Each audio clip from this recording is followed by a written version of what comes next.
Hi guys, it's Miss Morgan. I've got one of my favorite stories here. This was a book that was given to me by Caleb Luby. He was my student in kindergarten when I taught in Queen City. This is called Ninja Red Riding Hood. It's written by Corey Rosen Schwartz and illustrated by Dan Santat. I want to thank the publisher for suspending the copyrights and giving us permission to read these out loud during the quarantine, and I'll be taking it down when that's over. This is one of my favorites. I hope you enjoy it too. Ninja Red Riding Hood. It's not your typical Red Riding Hood story. You can tell already. Ninja Red Riding Hood by Corey Rosen Schwartz, illustrated by Dan Santat. Once upon a ninja-filled time, a wolf couldn't catch any prey. He kept getting licked by the dinner he picked and was growing more ticked by the day.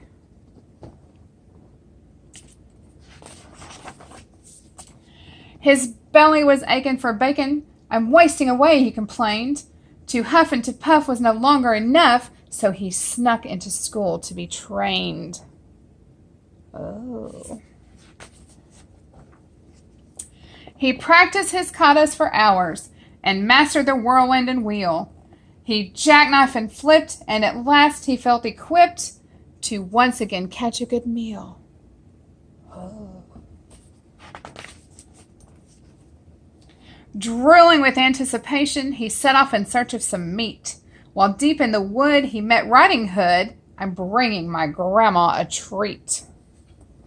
The wolf licked his chops when he saw her and hastily thought up a plan.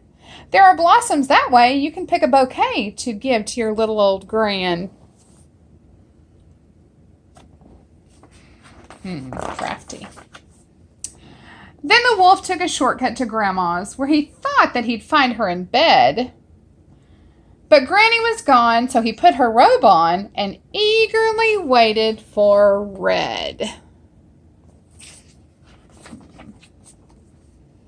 Soon after, he heard someone knocking. He called out, "My dear, come on in." "Oh, don't you look good in your lovely red hood, but a shame that you've gotten so thin." Little Red took a look at her granny and said, "What on earth did you do? I could swear that your eyes have completely changed size. Hey, Gran, are you sure that it's you?" "Of course it is me, my sweet darling. The better to see you, my dear. And your ears are so long. Something really seems wrong. Oh, my girl, all the better to hear." I don't think she's fallen for it. "And those biceps, my gosh, they look massive. And your triceps and delts are immense. The better for hugging," her grandma said, shrugging. "Dear Red, that's just plain common sense. And those teeth, they look so much sharper. Why, yes, all the better to chew."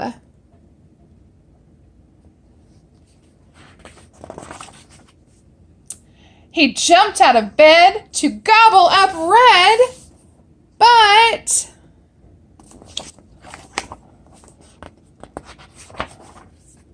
she'd gone to ninja school too. She's not playing with him. She grappled and sideswiped and twisted and escaped from his clutches unscratched. She attempted to lock, but he managed to block. They appeared to be evenly matched. Oh.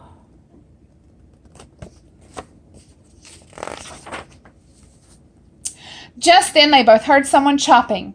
A woodsman, Red thought, but instead it was Gran in her gi. She'd just come from Tai Chi. "Don't you dare harm a hair on her head."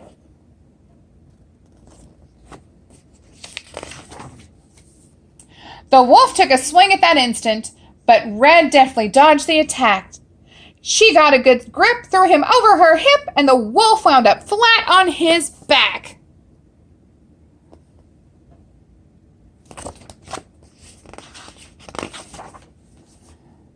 "I'll skedaddle," the wolf said in anguish as he struggled back up on his feet. "Just a second, you beast. You will not be released till you promise to give up red meat." Though his tummy still rumbled with hunger, the wolf faced his rival and vowed, Ninja Red, you have won. My meat days are done. Oh, Red Chan, said Gran, I'm so proud.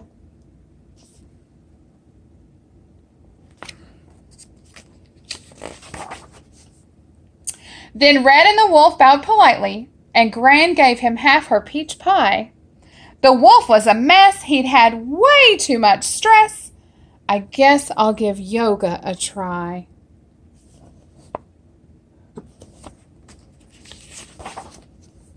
He enrolled at the Downward Dog Center, where his tension began to decrease. He studied with yogis, said no to meat hoagies, and felt at last truly at peace.